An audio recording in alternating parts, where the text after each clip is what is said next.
सोचो, अगर पूरी दुनिया के वैज्ञानिक सालों से जिस थियरी पर भरोसा कर रहे हों, वो अचानक गलत साबित होने लगे। क्या होगा अगर ब्रह्मांड खुद हमें ये बता रहा हो कि तुम अभी सब कुछ नहीं जानते। आज की ये कहानी है एक ऐसे ग्रह की जिसने हमारी समझ को हिलाकर रख दिया है। लेकिन उससे पहले हमें समझना होगा कि हम प्लैनेट्स के बारे में जानते क्या हैं। वैज्ञानिकों के अनुसार हमारा सोलर सिस्टम कैसे बना। करीब 4.6 बिलियन साल पहले स्पेस में गैस और धूल का एक विशाल बादल था, जिसे कहा जाता है सोलर नेबुला। धीरे धीरे ग्रेविटी ने इस बादल को खींचा और बीच में बना एक तारा, हमारा सूरज, और उसके आसपास बचा हुआ मटेरियल धीरे धीरे जुड़कर बना प्लैनेट्स, मून्स, एस्टेरॉइड्स। यही है नेबुलर हाइपोथेसिस। ये थियरी इतना पावरफुल है कि ये एक्सप्लेन करती है प्लैनेट्स का ऑर्बिट, उनका आकार और उनका कॉम्पोजिशन। मतलब बड़े ग्रह जैसे जुपिटर और सैटर्न सूरज से दूर बने क्योंकि वहां ज्यादा मटेरियल था, और छोटे रॉकी प्लैनेट्स जैसे अर्थ और मार्स अंदर की तरफ बने। सब कुछ परफेक्टली फिट होता है। लेकिन हर थियरी की तरह इसमें भी एक लूप होल है, और वो लूप होल हमें मिला जब हमने अपने सोलर सिस्टम के बाहर देखना शुरू किया, यानी एक्सोप्लैनेट्स। एक्सोप्लैनेट्स मतलब ऐसे प्लैनेट्स जो दूसरे स्टार्स के आसपास घूमते हैं। और जैसे ही साइंटिस्ट्स ने इन्हें ढूंढना शुरू किया, सब कुछ बदल गया। उन्होंने ऐसे प्लैनेट्स खोजे जो साइंस के हिसाब से एग्जिस्ट ही नहीं करने चाहिए थे। कुछ प्लैनेट्स जुपिटर से भी बड़े थे, लेकिन अपने स्टार के बहुत पास घूम रहे थे, इतना पास कि वो मर्क्यूरी से भी ज्यादा करीब थे। अब यहां प्रॉब्लम शुरू होती है, क्योंकि नेबुलर हाइपोथेसिस कहता है इतने बड़े गैस जायंट्स सिर्फ बड़े स्टार्स के आसपास बन सकते हैं, क्योंकि वहीं पर होता है इनफ मटेरियल। लेकिन ये प्लैनेट्स छोटे स्टार्स के आसपास भी मिल रहे हैं, और यही कॉन्ट्रडिक्शन आज साइंस को कंफ्यूज कर रहा है। और इसी कंफ्यूजन के बीच साइंटिस्ट्स ने खोजा एक ऐसा प्लैनेट जो इस मिस्ट्री का सबसे बड़ा एग्जाम्पल बन गया। उसका नाम है टॉय 5205b।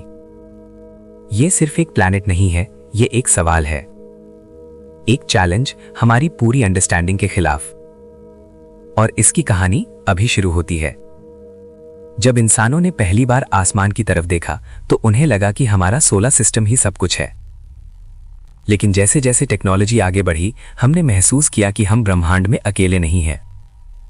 हमारे जैसे हजारों नहीं बल्कि लाखों सोलर सिस्टम्स मौजूद हैं। और यहीं से शुरू हुई एक नई खोज, एक्सोप्लैनेट्स की खोज।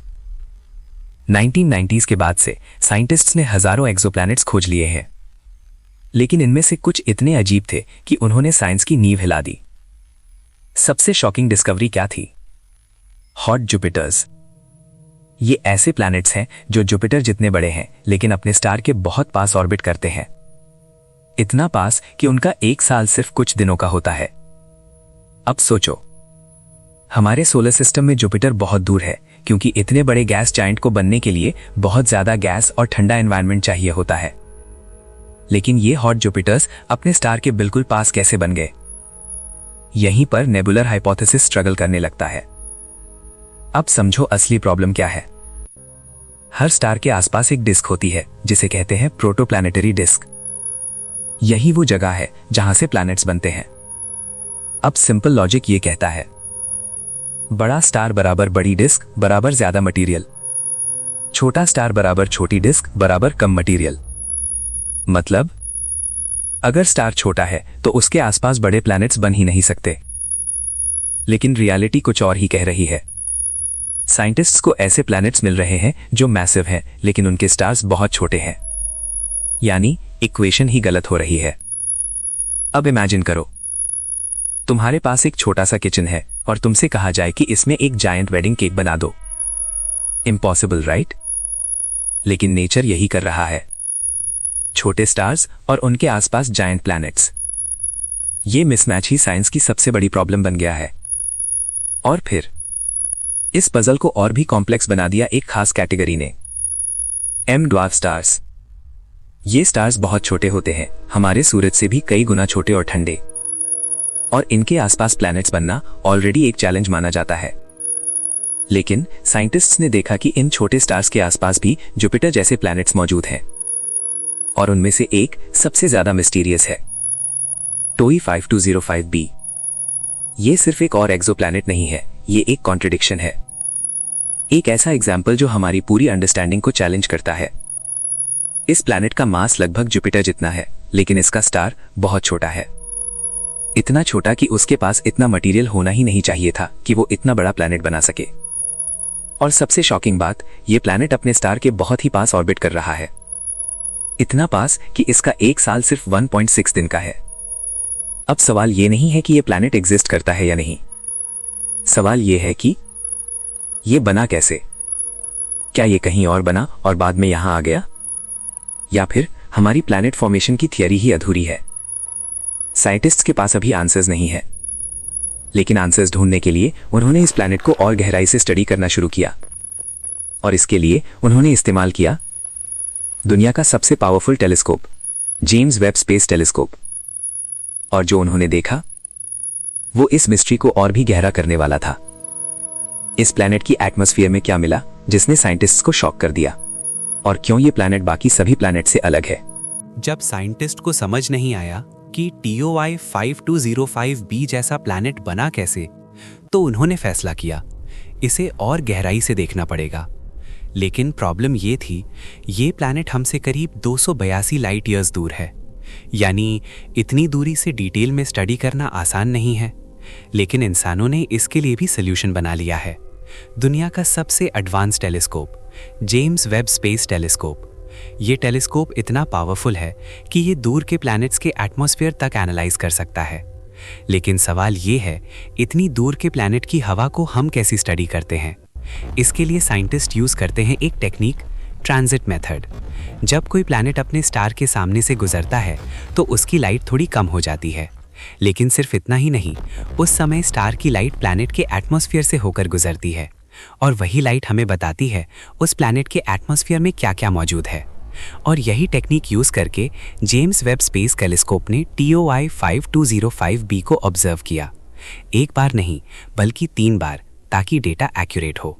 और फिर जो डेटा सामने आया उसने साइंटिस्ट्स को शॉक कर दिया। सबसे पहला सरप्राइज, इस प्लैनेट की एटमॉस्फेयर में मेटल्स बहुत कम हैं। अब यहाँ मेटल्स का मतलब आयन या गोल्ड नहीं, बल्कि वो सभी एलिमेंट्स जो हाइड्रोजन और हीलियम से भारी होते हैं। अब साइंस के हिसाब से क्या होना चाहिए था? इतना बड़ा प्लैनेट, ज्यादा हैवी एलिमेंट्स, लेकिन यहाँ उल्टा हो रहा है। ये प्लैनेट मैसिव है, लेकिन इसका एटमॉस्फेयर ऑलमोस्ट लाइट है। और ये सिर्फ एक डिफरेंस नहीं है, ये पूरी थियरी के खिलाफ है, क्योंकि नॉर्मली किसी प्लैनेट का कॉम्पोजिशन उसके स्टार जैसा ही होता है, लेकिन TOI 5205b का एटमॉस्फेयर अपने ही स्टार से अलग है। और फिर आया दूसरा शॉक, इसके एटमॉस्फेयर में पाए गए मीथेन और हाइड्रोजन सल्फाइड। अब ये गैसेस अनयूजुअल तो नहीं है, लेकिन जिस प्रपोर्शन में ये मौजूद हैं वो बहुत स्ट्रेंज है। साइंटिस्ट्स ने जब इसके डेटा को मॉडल्स में डाला तो एक और चौंकाने वाली बात सामने आई। इस प्लैनेट का इंटीरियर उसकी एटमॉस्फेयर से लगभग 100 गुना ज्यादा मेटल रिच है। मतलब इस प्लैनेट के अंदर कुछ और है और बाहर कुछ और, जैसे 2 अलग अलग दुनियाएं एक ही प्लैनेट में। और इसका मतलब क्या हो सकता है? शायद इसके हैवी एलिमेंट्स अंदर की तरफ सिंक हो गए और एटमॉस्फेयर में मिक्सिंग नहीं हो रही। अब इमेजिन करो एक ऐसा प्लैनेट जिसका कोर बहुत हैवी है, लेकिन ऊपर का एटमॉस्फेयर बहुत हल्का और अलग कॉम्पोजिशन का है। ये स्ट्रक्चर हमारे सोलर सिस्टम के प्लैनेट से बिल्कुल अलग है। और सबसे शॉकिंग कंक्लूजन, ये प्लैनेट कार्बन रिच और ऑक्सीजन पुअर हो सकता है। अब इसका मतलब क्या है? इसका एनवायरनमेंट शायद ऐसा है जहां कार्बन कंपाउंड ज्यादा बने, लेकिन पानी यानी ऑक्सीजन का सोर्स बहुत कम था। यानी ये प्लैनेट शायद ऐसी जगह बना जहां वाटर आइस मौजूद ही नहीं था, या फिर ये अलग अलग जगहों से गुजरते हुए डिफरेंट मटेरियल्स कलेक्ट करता गया। लेकिन जितने आंसर्स मिले उससे ज्यादा सवाल खड़े हो गए। क्या ये प्लैनेट कहीं और बना और बाद में माइग्रेट होकर यहाँ आया, या फिर क्या हमारी पूरी प्लैनेट फॉर्मेशन थियरी ही इनकम्प्लीट है? और साइंटिस्ट अभी भी श्योर नहीं है, क्योंकि एक और प्रॉब्लम है, इसका स्टार बहुत एक्टिव है, जिसकी वजह से डेटा में नॉइस आ सकता है। मतलब जो हम देख रहे हैं वो पूरी सच्चाई भी नहीं हो सकती। यानी ये मिस्ट्री अभी और गहरी होने वाली है। अगर ये प्लैनेट नॉर्मल तरीके से नहीं बना तो आखिर बना कैसे? क्या ये स्पेस में ट्रैवल करता हुआ यहाँ आया, या नेचर के पास कोई हिडन प्रोसेस है? इन सभी थियरीज को हम डिकोड करेंगे पार्ट 2 में।